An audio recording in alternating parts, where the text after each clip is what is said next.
গাছে গাছে এখন সবুজ শ্যামল গাছপালা পাতালতা ভরে আছে, দেখতে পাচ্ছেন আপনারা। এই মনোরম পরিবেশে কিন্তু হাঁটতে আসলে অনেক ভালো লাগে। এই পরিবেশ সব জায়গায় পাওয়া যায় না। ঢাকা সিটিতে যদি এই পরিবেশ খুঁজেন কিন্তু পাইবেন না। এটা আমি বর্তমানে আছি হলো সাভারের যে স্মৃতিসৌধ আছে, জাতীয় স্মৃতিসৌধ, এটাই।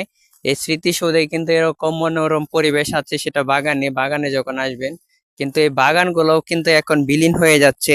সেই বাগানগুলোও কিন্তু এখন মানে খুঁজে পাওয়া যাচ্ছে না, কারণ এই যে মানুষের যে গাছ কেটে তারা বাড়ি ঘর তৈরি করতেছে, বিল্ডিং তৈরি করতেছে, যেই কারণে কিন্তু এই বাগানগুলো বিলীন হয়ে যাচ্ছে। বাগান যদি যখন বিলীন হয়ে যাবে, তখন কিন্তু খুবই মানুষের উপর বিপর্যয় নেমে আসবে, অক্সিজেনের প্রবলেম হবে।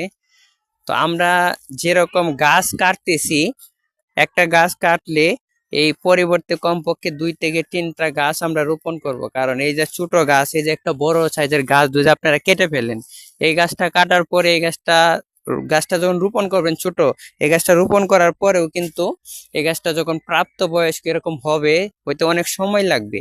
তাই আপনারা যখন 3টা গাছ রোপণ করবেন, 3টা গাছ রোপণ করে যখন একটা গাছ কেটে ফেলবেন, তারপরে দেখবেন কি ওই যে 3টা গাছের থেকে 2টা গাছ কিন্তু থাকবে।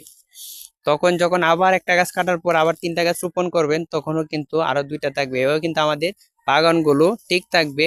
আমাদের অক্সিজেন যে, সেটা কিন্তু পর্যাপ্ত পরিমাণ পাওয়া যাবে।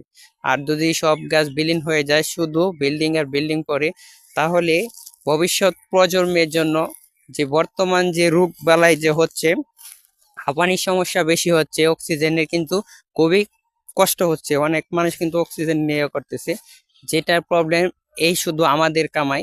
যেই কারণে যখন আমরা সবাই সচেতন হব, তখন কিন্তু আমাদের পক্ষে এই যে রোগগুলো সেগুলো থেকে নিরাম হতে পারবো। তো আমরা সবাই সব সময় সচেতন থাকবো, এভাবে আমরা চলবো ইনশাল্লাহ।